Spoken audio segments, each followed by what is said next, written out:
Structure of the sperm.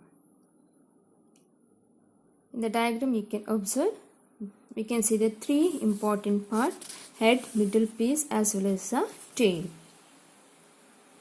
In the head region we can see the acrosome.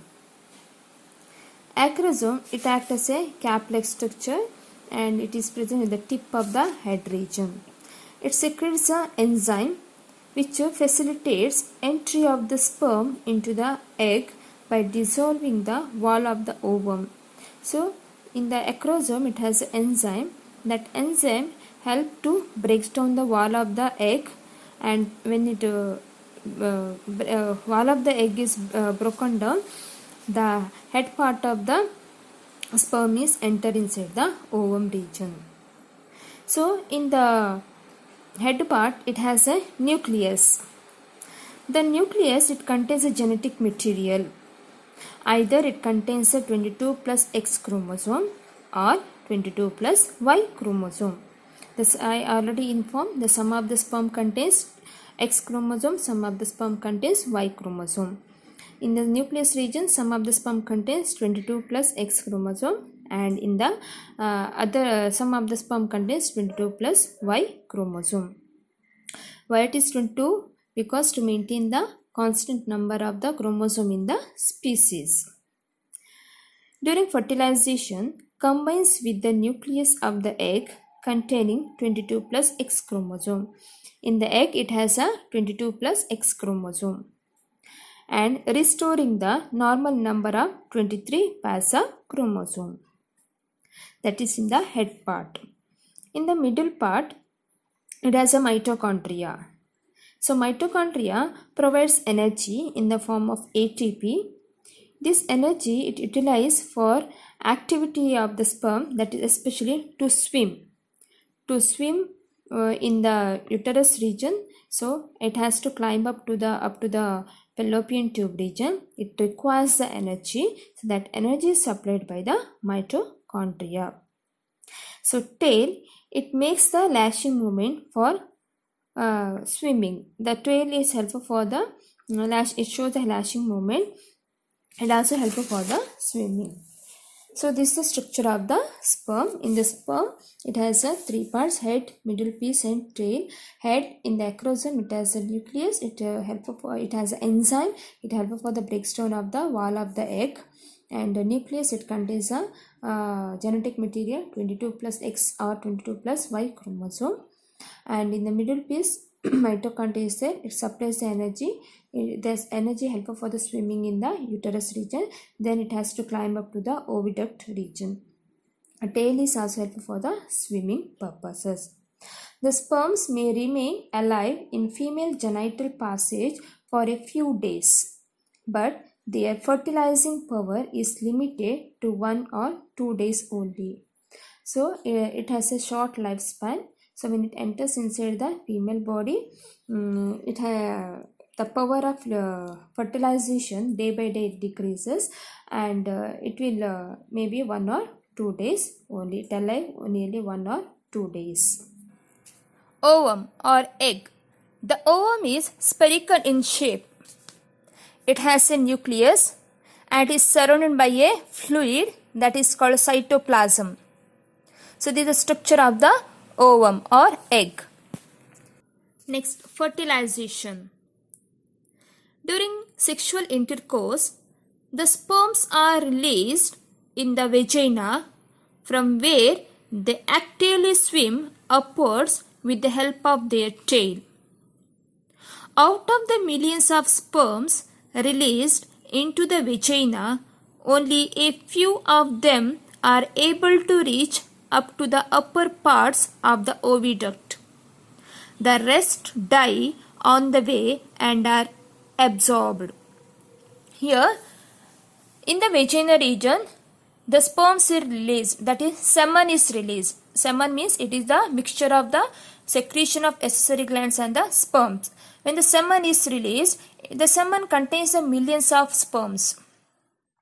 In that millions of sperms, only few are able to swim in the female vagina region. With the help of the tail, they will swim. and then they will reach the oviduct or fallopian tube. In there also only few are able to reach into the oviduct or fallopian tube because they have the mitochondria. They can utilize the energy. The mitochondria supplies the energy. With the help of that energy and with the help of the tail, they will swim and they will climb up into the oviduct region. Only few are able to reach in the oviduct region because in the oviduct region the fertilization process takes place. The fertilization process takes place in the fallopian tube or oviduct region, not in the uterus region. So, when they reach the oviduct region, if the egg is released at the same time, only one sperm is able to fuse with the egg, not all the sperm. So, only one sperm is able to fuse with the egg. So, during fertilization, the head part of the sperm penetrates the egg and the tail is left behind. So when the sperm reaches near to the egg region, only the head part of the egg enters inside the egg region, but the tail part remains outside the egg region. The tail will not enter inside the egg region. The nucleus of the sperm and the ovum fuse. So when the head part breaks the wall of the egg, the head part of the sperm releases the nucleus. That nucleus fuse with the nucleus of the egg or ovum. So that process is called fertilization. Only one sperm is able to fuse with the egg. Here many sperms reaches near to the egg, but only one sperm it can fuse with the egg region. During fusion, only head part of the sperm enters inside the egg region because they releases the one of the enzyme. With the help of the enzyme, it breaks the wall of the egg and the head part enters inside the egg region. The tail part of the sperm remains outside the egg region. And when the head part enters inside the egg region, it releases the nucleus. That is called a sperm nucleus. This sperm nucleus then join with the egg nucleus, or the sperm nucleus fuse with the egg nucleus. That process is called fertilization. The fusion of sperm nucleus and the egg nucleus is called fertilization. So when the fertilization takes place, it produces a zygote. The fertilized egg is called as a zygote. After fertilization, we can see the implantation. Here, when the fertilization takes place, it gives rise to a zygote. In the fallopian tube, the zygote divides continuously. It gives rise to a mass of cells. It looks like a small ball-like structure. When it becomes a small ball-like structure, then it slowly moves into the uterus region. That is called as an embryo. So this embryo, when it comes to the uterus region, it forms a small pit in the wall of the uterus. It forms a small hole in the wall of the uterus. This embryo then fixes in that pit. This embryo then it fixes in that pit. The fixing of the embryo in the wall of the uterus is called implantation. So, after fertilization in the fallopian tube, zygote divides continuously. It becomes a mass of cells. It looks like a small ball-like structure that is called as an embryo. When it forms embryo, then it slowly comes to the uterus region. And in the uterus region, this embryo, it forms a small pit. In that pit, this embryo go and fix. So that process is called implantation. And that this produces the state of pregnancy. So when the implantation takes place, that state we call as a pregnancy. Implantation. So implantation, it is also called conception. the fixing of the blastocyst to the wall of the uterus or endometrium is called implantation.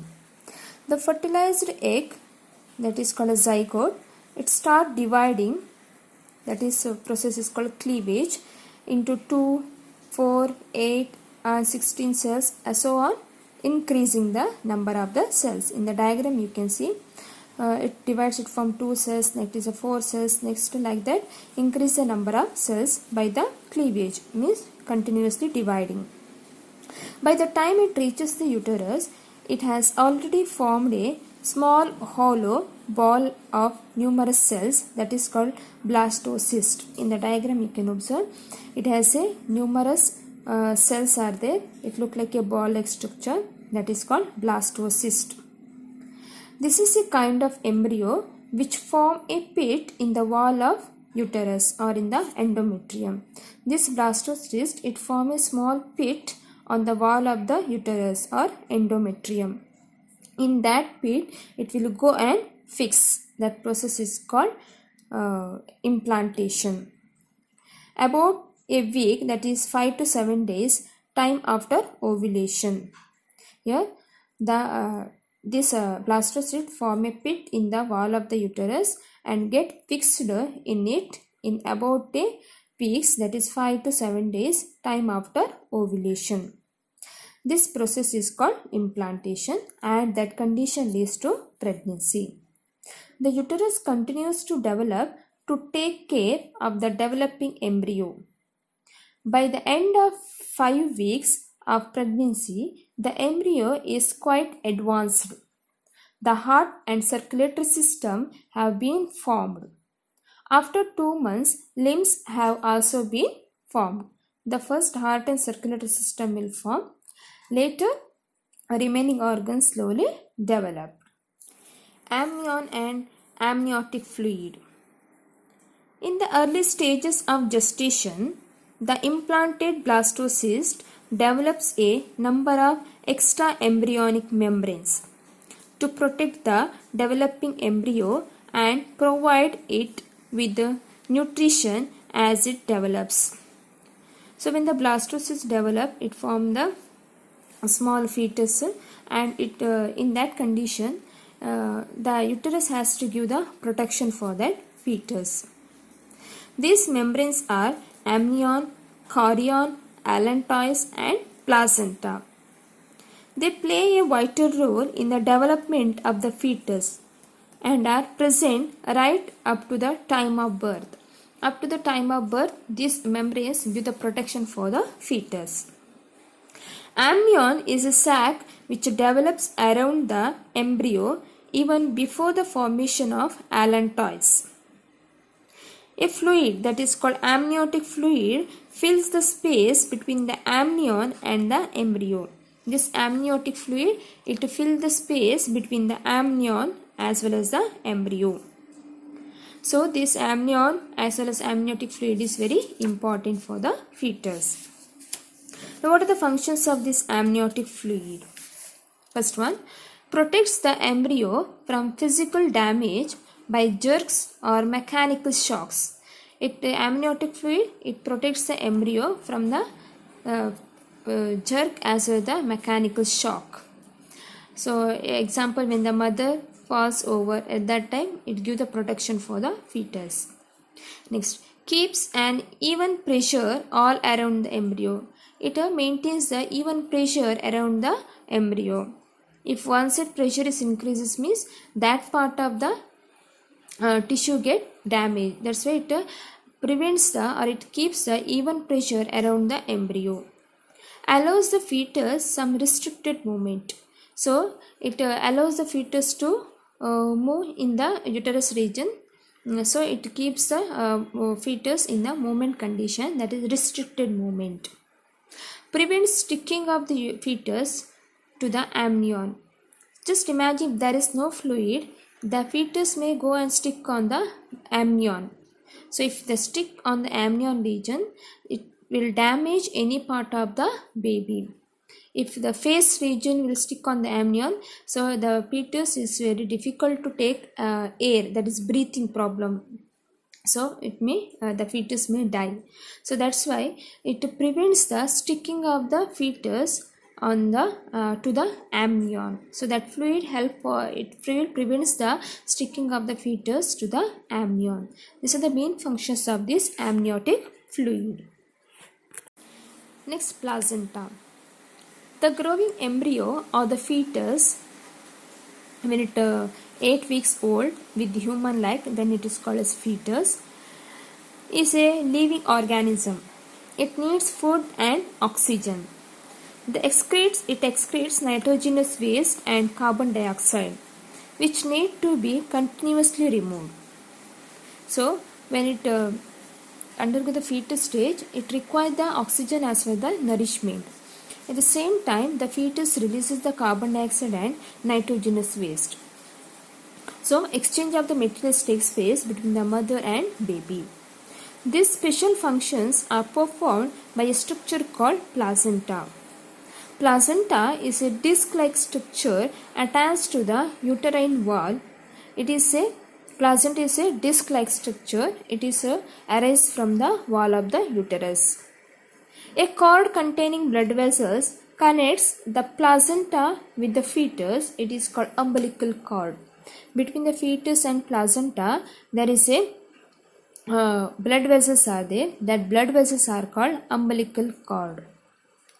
The placenta is formed of two sets of minute finger-like projections called villi.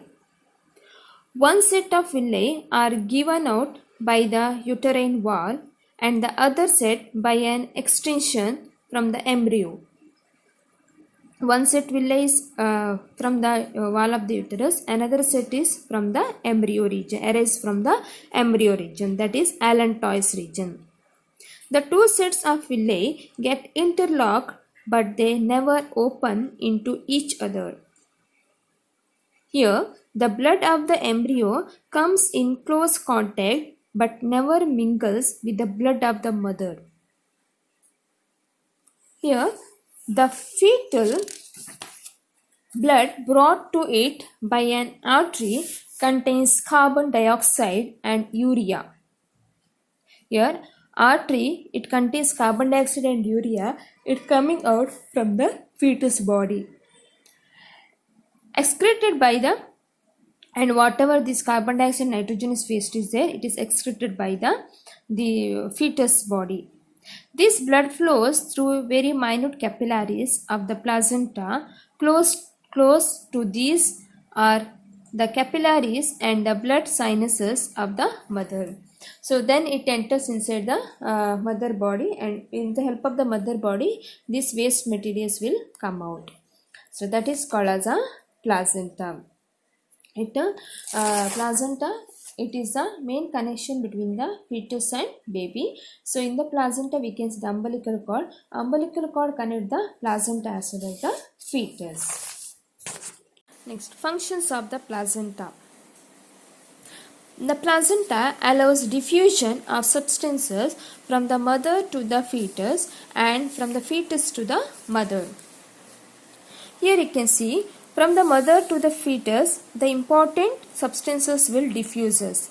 That is oxygen, glucose, amino acids, lipids, fatty acids, glycerol, vitamins, minerals, ions such as sodium, potassium, calcium, etc., certain drugs, alcohol, antibodies, and even though some of the viruses may enter. So through the placenta, the important substances diffuses into the fetus body. Even though sometimes HIV virus, it may also enter through the placenta. If mother body having that virus, there is a chance of entering the fetus body through the placenta.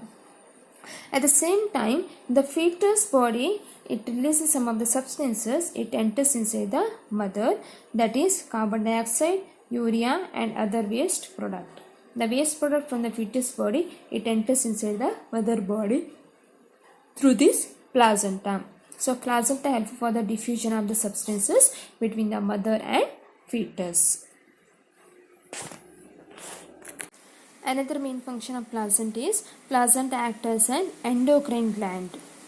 It produces the hormones called estrogen and progesterone. Presence of progesterone in urine provides for certain tests of pregnancy. So placenta is another main function is it acts as a endocrine gland. Next, growth. Growth means any type of irreversible increase in the size and weight of an individual during the process of development. The growth is nothing but it's a type of irreversible, means we cannot reverse it. It is a type of irreversible increase in the size and weight of an individual during the process of development. During the process of development, their size and weight also increases. So that is called as a growth.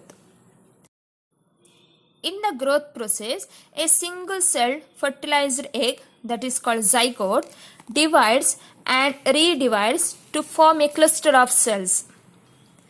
That is, it becomes the embryo. This division is accompanied by another process called specialization of cells. The specialization of cells leads to formation of different parts of the body. This whole process is called differentiation. So, when the zygote continuously divides, it becomes a mass of cells. This mass of cells we call as a specialization of cells. So, each cell gives rise to a different body parts. Each cell gives rise to a different body parts. So, that is called as a differentiation. This process also gives rise to various tissues and further various organs and organ system. So this differentiation process later it gives rise to a tissues become organ become a organ system. Here whatever the cells will form, each cell gives rise to a different body parts. The zygote grows into an embryo.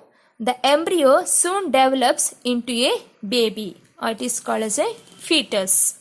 Your embryo later it develops in the uterus region, then it becomes a fetus. Usually when the small baby is present in the uterus region, we call it as a fetus. When it comes out from the female body, then we call it as a baby. So each cell gives rise to a different body parts. So by the end of 5 weeks of the pregnancy, the embryo is in quite an advanced stage. After 5 weeks of pregnancy, we can see a little bit a human-like appearance in the uterus region. During this period, the heart and the circulatory system are formed.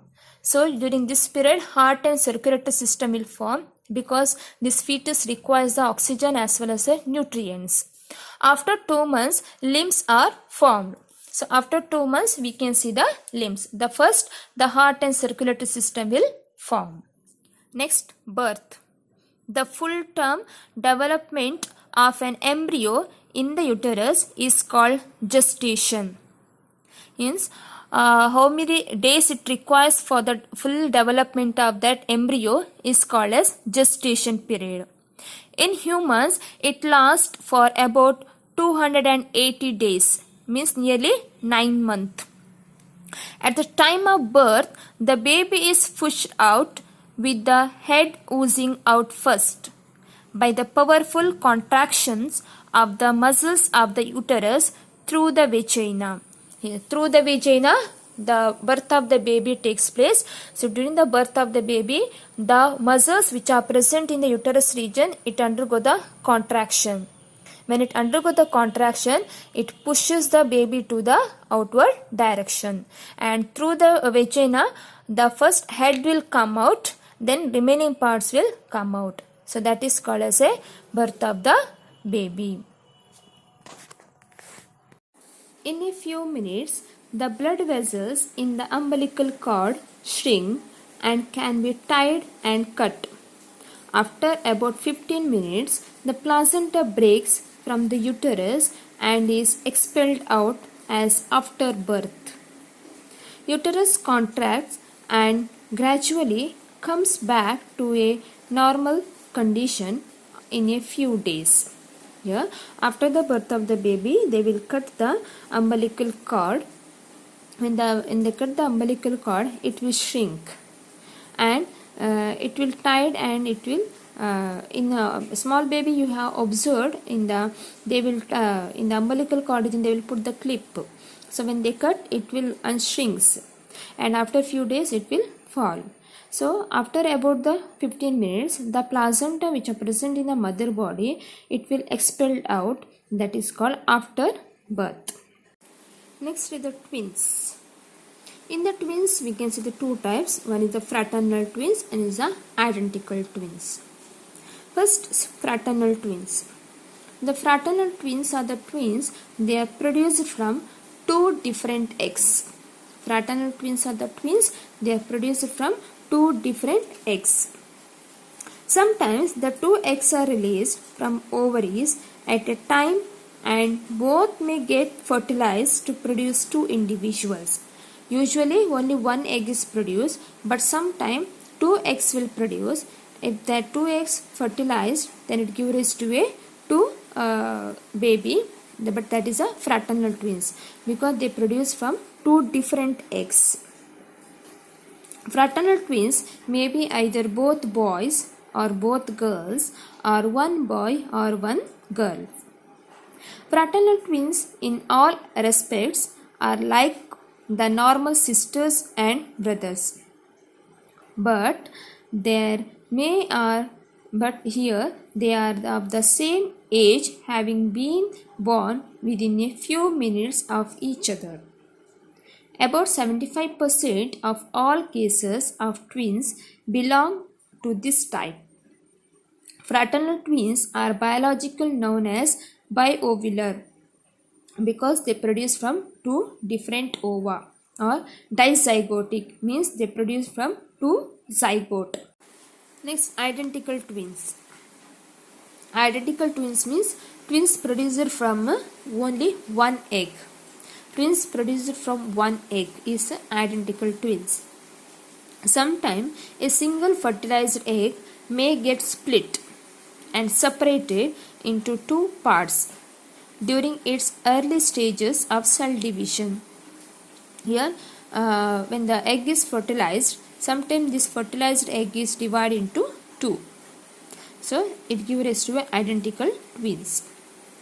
Each of these two split parts then behaves like an independent egg and produces one complete individual each.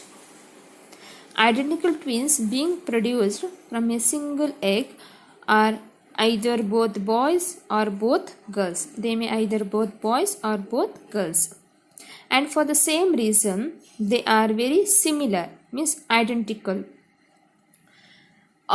Yet all is not similar in identical twins.